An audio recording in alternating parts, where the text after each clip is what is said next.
Hello दोस्तों, क्या हाल चाल, कैसे हो आप सब लोग। दोस्तों, आज का टूर शुरू होता है पांवटा से, जो हिमाचल के सिरमौर जिले में स्थित है। और आज हम बात करने जा रहे हैं हिमाचल की सबसे बड़ी प्राकृतिक झील की, जो है श्री रेणुका जी।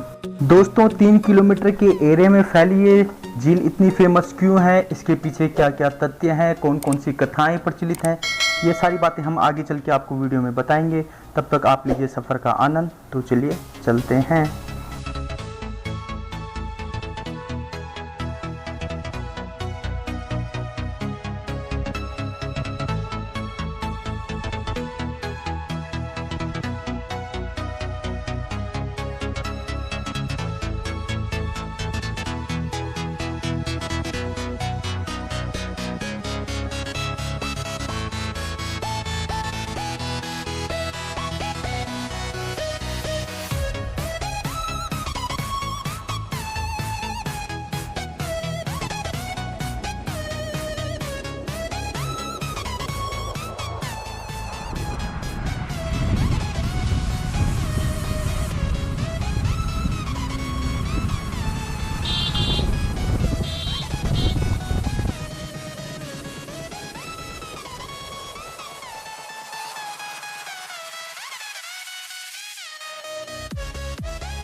दोस्तों, रेणुका जी की अगर हम दूरी की बात करें तो पांवटा से 55 और नाहन से 37 किलोमीटर है, जहां से आपको सीधी बस सेवाएं मंदिर के लिए मिल जाती। और अगर सबसे नज़दीकी रेलवे स्टेशन की बात करें तो चंडीगढ़ और देहरादून सबसे नज़दीकी हैं। जहां अगर आप बात करें मंदिर से इनकी दूरी की तो 125 किलोमीटर की दूरी पर ये दोनों शहर स्थित हैं। बात करें दोस्तों खूबसूरती की, तो पहाड़ अपनी खूबसूरती के लिए ही जाने जाते हैं। रेणुका जी जाने के लिए आपको रास्ते में बहुत से झरने, नदियाँ, छोटी मोटी पहाड़ियाँ, ये सारी चीज़ें बहुत आसानी से देखने को मिल जाती हैं। यकीन मानिए दोस्तों, एक बार अगर आप यहाँ आते हैं तो वाकई में आपको बहुत ज़्यादा मज़ा आने वाला है इस सफ़र का। तो ज़रूर आइए और इन चीज़ों का आनंद लीजिए।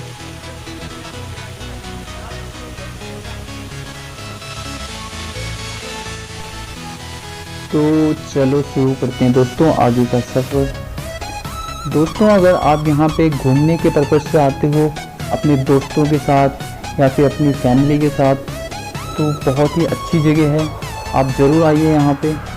रास्ते थोड़ी जगह पे ख़राब ज़रूर हैं, मगर आपको कोई समस्या ज़्यादा नहीं होने वाली है। तो अब हम पहुँच चुके हैं मंदिर के परिसर में।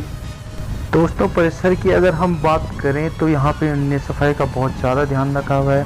और कभी आपको लेट हो जाता किसी वजह से तो यहाँ पे आपको कमरे वगैरह का बहुत उचित प्रबंध इन्होंने यहाँ पे किया हुआ है। यहाँ पे आपको गाड़ी की पार्किंग वगैरह की भी जगह मिल जाएगी आसानी से। और बात करें वन्य जीव के संरक्षण की, तो यहाँ पे एक छोटा सा चिड़ियाघर भी आपको देखने को मिल जाता है, जहाँ पे बहुत से जंगली जानवर जैसे तेंदुआ, भालू, हिरन, ये सारी स्पीशीज़ यहाँ पे आपको देखने को मिल जाती हैं, जो बहुत अच्छी बात होती है दोस्तों। और इसी क्रम में अगर आगे बढ़ें तो बात आती है अब इस मंदिर की हिस्ट्री की, इस जगह के इतिहास की। तो इसका इतिहास मैं आगे चल के आपको वीडियो में बताऊंगा, बट अगर आपको पढ़ना है तो वीडियो को रोक के आप इस चीज़ को पढ़ सकते हो।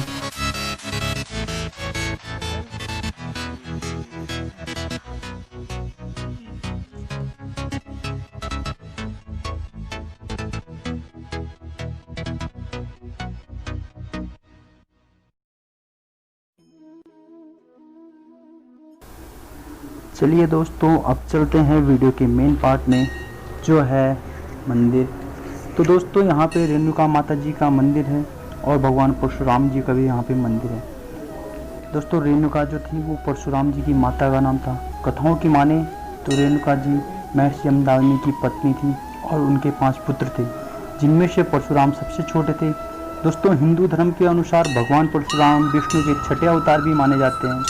तो एक बार भगवान परशुराम जब अपने पिताजी के कहने पे अपनी माता का गला काट दिया था, लेकिन बाद में अपने पिताजी से कह के उन्होंने दोबारा पुनर्जीवित अपनी माँ को करवा दिया था। दोस्तों रेणुका जो थी वो बहुत सुंदर थी और सहस्त्रभाव नाम का कोई राजा था जो उनसे शादी करना चाहता था।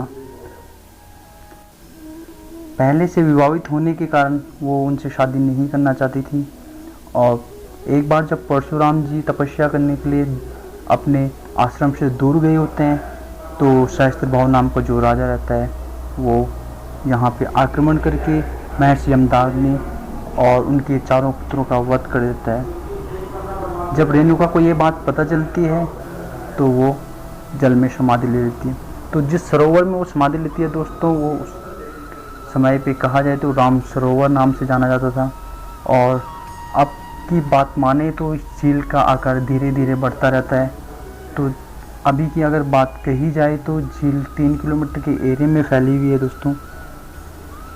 और परशुराम को जब ये पता चला तो उन्होंने अपने पिता और अपने भाइयों का बदला लेने के लिए सहस्त्रभाव का वध कर दिया।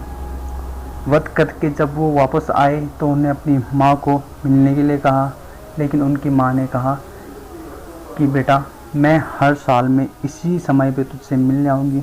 तो दोस्तों इसी के उपलक्ष्य में हर साल वहाँ पे मेला भी लगता है। और बात करें किस टाइम की, तो ये नवंबर के टाइम पे दिवाली के 10 दिन बाद से ये मेला प्रारंभ हो जाता है, जो 5 दिन का मेला होता है। ये उन्हीं की याद में बनाया जाता है। अब चलते हैं दोस्तों मेन झील की तरफ। मेन झील में जाते जाते आपको रास्ते में बहुत से मंदिर वगैरह मिल जाएंगे, जो एक सुंदरता है और हिमाचल की ये सुंदरता है दोस्तों, इसीलिए इसको देवभूमि कहा जाता है। बात करें मेन झील की तो दोस्तों मेन झील का आकार 3 किलोमीटर के एरिया में फैला है।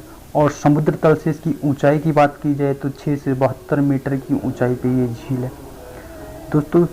नज़दीक से देखने पर आप इसके पूरे आकार का अनुमान नहीं लगा सकते हैं, क्योंकि ये बहुत बड़े क्षेत्रफल में झील फैली हुई है। बस आप इसका छोटा सा एक नज़ारा ले सकते हो यहाँ से। इस झील के किनारे दोस्तों बहुत सी मछलियाँ, कछुए, ये सारी चीज़ें आपको यहाँ पे देखने को मिल जाएगी। झील के किनारे दोस्तों काफ़ी मंदिर भी हैं, काफ़ी अखाड़े वगैरह, ये सारी चीज़ें, और परशुराम जी का एक भव्य सा मंदिर भी यहाँ पे स्थित है। आप बात करते हैं दोस्तों स्नान की, तो यहाँ पे इन झील के किनारे भक्तों के लिए स्नान घाट भी तैयार किया हुआ है। तो एक बार लेके चलते हैं आपको स्नान घाट पे। देखिए एक छोटी सी झलक स्नान घाट की। अब अगर दोस्तों बात करें स्नान घाट की, तो यहाँ पे काफ़ी लोग थे नहीं अभी के टाइम पे, बट यहाँ पे बहुत भीड़ रहती है। मौसम सही ना होने के चक्कर में यहाँ पे भीड़ थी नहीं। और अगर आप सोच रहे हो आप अकेले हो तो बहुत सी चीज़ें आपको वहाँ पे दिख जाएंगी, कछुए, मछलियाँ वगैरह, ये सारी चीज़ें वहाँ पे हमेशा मौजूद रहती हैं, पर ये कभी किसी को नुकसान नहीं पहुँचाती है दोस्तों। तो बस दोस्तों आज के सफ़र में इतना ही था। ये थी एक छोटी सी झलक रेणुका जी की। तो एक बार ज़रूर आइए, ऐसी सुंदरता देखने को बहुत कम ही मिलती है दोस्तों। आइए अपने दोस्तों के साथ सफ़र का मज़ा लीजिए और वीडियो को एंजॉय कीजिए।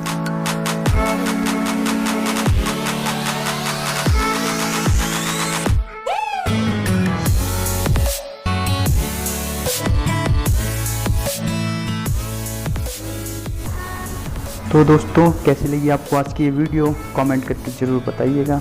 और अगर आपको ये वीडियो पसंद आए तो प्लीज़ वीडियो को लाइक करना, शेयर करना और चैनल को सब्सक्राइब कर देना दोस्तों।